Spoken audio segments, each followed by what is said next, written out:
Hey, so I was trying to figure out what I was going to do for a video today, and I was just sort of thinking about it, and I was like, well, it's not going to be an update on my beard, so I figured maybe I should just turn the camera on and talk, and we'll see what comes out. I really have just been thinking about how, like, I knew this was coming to an end, and I knew that I was going to have to keep going with this page and all this stuff because, like, I love it. I really want to be here to answer people's questions. There are means to do that through my socials, so if you want to ask me questions, please feel free. Go ahead. My name's Alice. I'm 35 years old. I'm a trans woman. I'm a single mom. I just sort of live my life and am trying to rehabilitate my body after getting diagnosed with fibromyalgia. I had a really big, like, physical crash along with a really big mental crash. COVID was really hard. I was a paramedic and life was hard, and I didn't have the right coping mechanisms, and I wasn't able to communicate my needs. I didn't really know what was going on with me, right? Like, it was all a big unknown. I just hurt a lot in my body physically.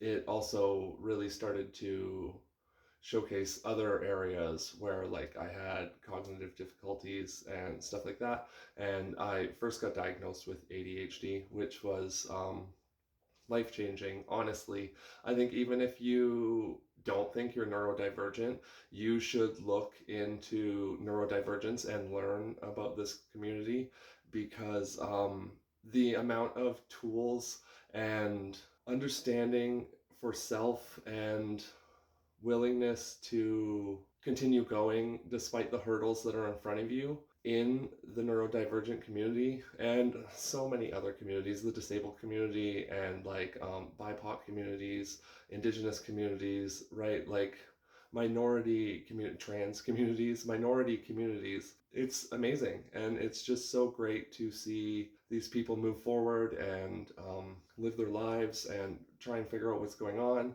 And I just really want to be a part of that, especially if, like, I can't do the paramedic thing anymore. Then okay, like, I'm gonna live my life and be an example of someone who's had to go through hard things and figure things out, but kept going and was resilient and put a lot of personal work in to get to where I am now and to do all the things I have done in my life, the accomplishments I have made, because I've made a lot. They mean a lot to me. My kids are my world. My job was absolutely amazing. The career I chose was the best. Helping people is, like, that makes my heart sing, right? It's my calling. It's one of those things that's just awesome.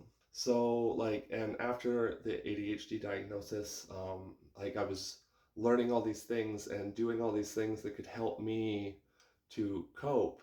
With the meds, things got better cognitively, and I was really able to do things, but it was pushing my body too hard, and it I ended up having to go off of them after I had my big crash because, like, I'd take my meds and not really do anything in the day, and I'd still just have this, like, overwhelming pain from my fibromyalgia, like, all over my body. So I had to stop taking the stimulants, right? And then I really had to dig into all the other things. And the biggest of those other things was just letting go of some sort of expectation of this has to be done or this has to get done or I have to do these things. Just kind of going with it. And it made a big difference and it's made a big help, and I'm doing so well and I'm so close, and I'm just trying to, like, get myself back up because with that huge crash, like, I've got lots of debt and I'm not paying it. I have a vehicle in my driveway, but I can't drive it because I don't even think I own it anymore. But they haven't come and got it. So it's been like 6 months, actually longer than my beard, and my beard was 6 months. So 7 months, one day, maybe. Like, I have these big goals and these big things, and I think I can do it. Like, I really do. And we're going to see, because I'm not going to stop, because I'm me. And that's the thing I want most of this channel, is that people see me and they get to know me and they see just this progress, and it motivates them and it encourages them, because like, y'all need it. And we're all us. We're all you to us, right? And we need to understand that. And even like our hearts and our brains emit an electrical signal that surrounds our bodies.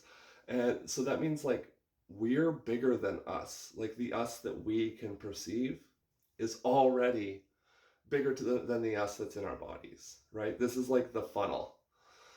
Like, consciousness is like the byproduct of the energy moving around and coalescing in a physical form and coming together. And like, it's all we got until we die. Like, until it's over.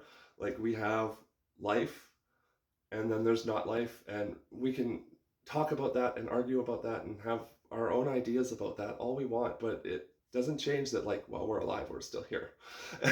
And we're still people. I just really care. And I it's because I'm a parent, and it's because I'm a person, and it's just because, like, I think it's really awesome. And I think that it can be so much better, and we can do it all together. And I'm really enjoying this community that I'm developing and that is growing with me. And like, I love so many of you. I love all of you, really. Anybody who runs into this, unless there has to be boundaries in place between us for some reason because something happens, like, I care about you. I want the best for you. And I think that matters. And more of us need to do that, and we need to do it together. And I think we're going to.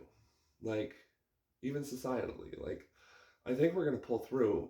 Ultimately, life keeps moving on, right? So even if we destroy ourselves on this planet, like, life will keep moving on without us. There's proof of that in history of this planet. I think that from like this point forward, we're going to show the world and show the future and show everyone how much better it's going to be compared to how it was. That's it. That's all. Peace, love, and unicorns. Allie, out.